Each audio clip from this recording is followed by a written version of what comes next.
Hi again. And the next book I want to discuss is a very influential book because it was referenced in some of the earlier books that I've already covered and formed more or less the backbone of the knife fighting system. And it's this book,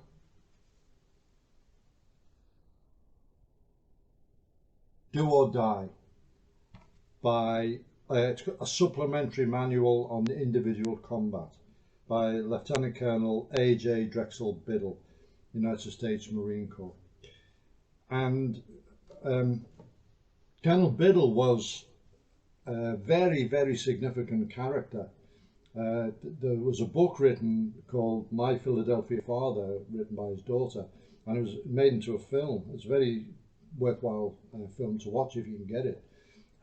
And it didn't dwell on the combatives training, but his entire life, but it did show his interest in it.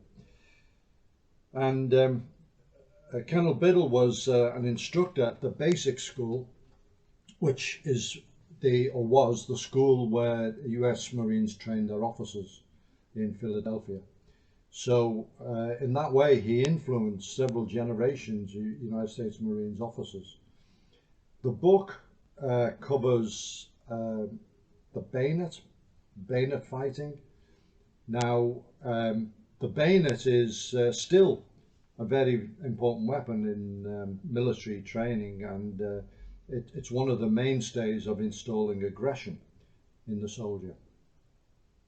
So back in the 30s, when the book was written in 1937, with the echoes of First World War trench warfare, it really was a very significant weapon, and they devoted time to training with the bayonet.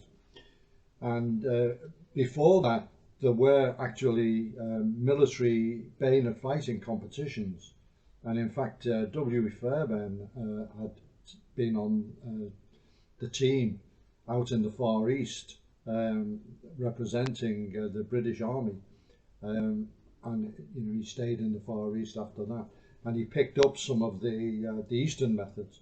Japanese in particular have still a systemized martial arts, Jukenjutsu, which is the martial arts of the bayonet.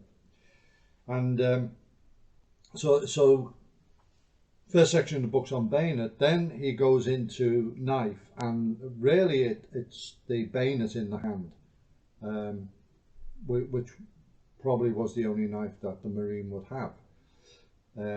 This is before the K-bar was issued. So the system is 100% based on fencing, at which Colonel Biddle was very skilled. He had trained in many places, including France. He trained in bayonets and sword in the UK,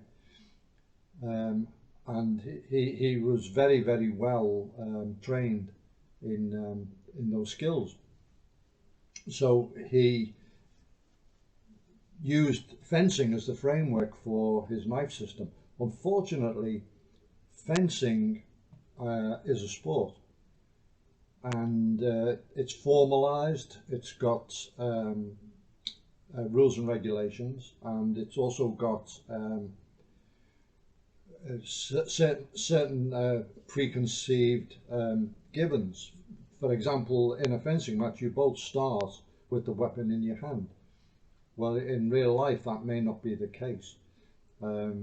So access of the weapon at what point in the fight it comes out is important. Having said that, for the kind of warfare that they were preparing, they still thought trench warfare was going to be the thing. It was very likely you would have the weapon in your hand, whether it be a bayonet on a rifle, or if you were using a shotgun, you'd have that in your hand. Or if you had to go to the knife, you wouldn't start the fight, you wouldn't be attacking trenches necessarily with the knife in your hand, but you may have lost your rifle for some reason or another, been disarmed. You go to the knife. So that wasn't so much of a problem.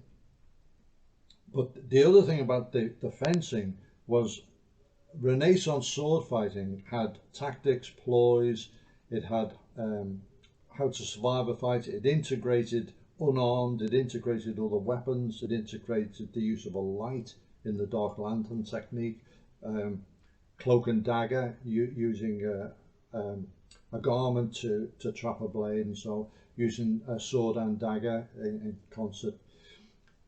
Things like that. When firearms replaced the sword, then the sword just became fencing and became a sport. And all the other parts of the Renaissance sword fighting were lost in Europe, basically. They were preserved somewhere else, and we'll talk about that in other books. But the fencing really, it's a system that you can use, and if you've got nothing better, you can do it. But teaching things like inquadrata and passata sotto, things like this, fencing moves, may not be the best way to use a knife, particularly if you're not using a knife which is almost a sword, like a bayonet.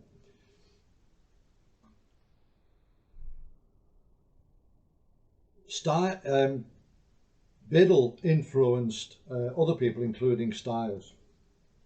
Cold Steel, which I reviewed in the section on Combatives books, is heavily influenced by Biddle's work because Stiers' initial training was in those systems.